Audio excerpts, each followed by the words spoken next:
بات کرتے ہو؟ کیا تم انبیاء کو نبی کے غلاموں کے زمرے سے نکالنا چاہتے ہو؟ کہنے لگا کس طرح؟ میں نے کہا بیٹا سنو، نکالو المنجد، پڑھو مولا کا معنی کیا ہے، مولا کا معنی کیا ہے، پھر کہو کہ جو علی کو انبیاء کا مولا کہے وہ کافر ہے۔ کیوں بھائی؟ مولا آپ کو جب تک اس کے معنی کا پتہ نہیں ہوگا، اہل سنت کا یہ متفقہ عقیدہ ہے کہ جو غیر نبی کو نبی سے افضل جانے وہ پکا کافر ہے۔ یہی بات ہے، نبی کو غیر نبی کو نبی سے افضل جاننا کیا ہے؟ پکا کفر ہے۔ اور اہل سنت کا کوئی عالم تو کجا، کوئی مبتدی طالب علم بھی یہ نہیں کہہ سکتا کہ کوئی غیر نبی نبی سے افضل ہے۔ اس نے کہا پھر مولا کیسے؟ میں نے کہا پڑھ مولا کا معنی، آقا، غلام، محبت کرنے والا۔ المنجد مشہور ڈکشنری ہے، وہ جو انعام دے، وہ جس کو انعام دیا جائے، محبت کرنے والا، مالک، آقا۔ جب میں یہ کہوں گا کہ علی میرا مولا ہے تو پھر علی میرا آقا ہے، میں علی کا غلام ہوں، علی میرا مالک ہے، میں علی کا غلام ہوں۔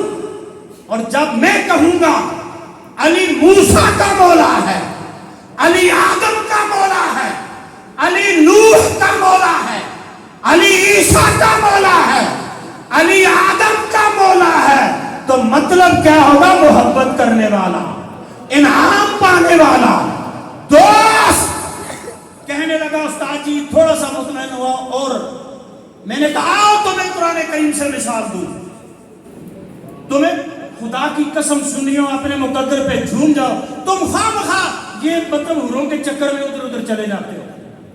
اللہ کی قسم اٹھا کے کہتا ہوں، اللہ کی عزت کی قسم، اور صرف علم الیقین کی بنیاد پہ نہیں، عین الیقین اور حق الیقین کی بنیاد پہ، کہ دنیا میں اگر سچا عقیدہ ہے تو صرف اہل سنت کا عقیدہ ہے۔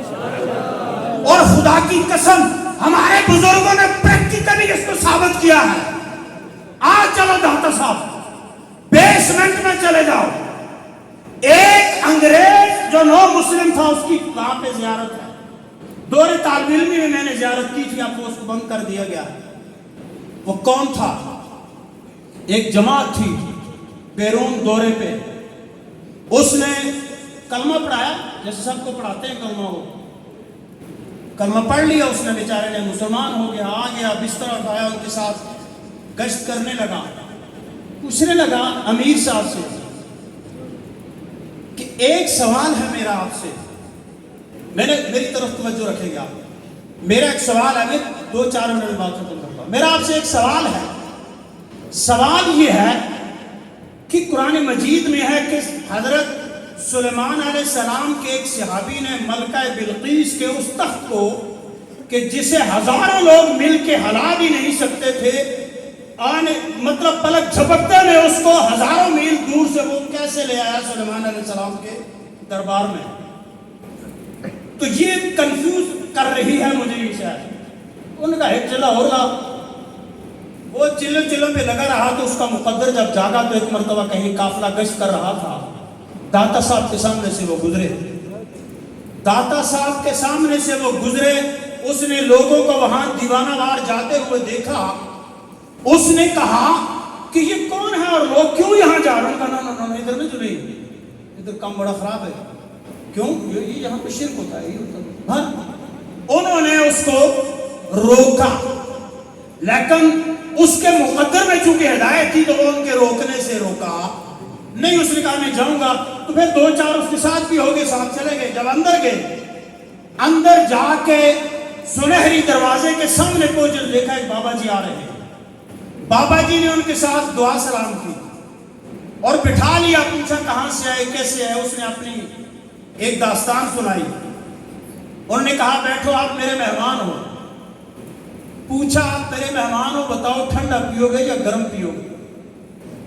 تو اس نے کہا میں انگریز ہوں تو ابھی مسلمان ہوا ہوں تو میں